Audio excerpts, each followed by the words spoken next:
Bridimer had a great question, which was, can we flash cure BIAB?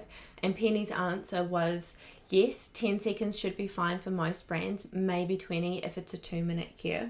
All flash curing is a quick cure in your brand, in the UV lamp, just enough to stop the gel from moving. That's the main benefit of flash curing, is just to stop your gel from moving, which can be beneficial if you're wanting to do a structured overlay on multiple nails at a time.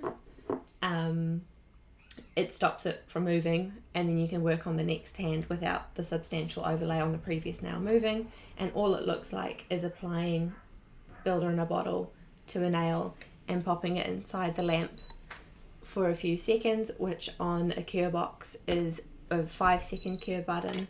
That's how quick it is, and now that gel isn't moving anywhere. If your brand has a recommended longer cure time, I would flash cure for longer, because that gel is going to require more time to cure it and stop it from moving.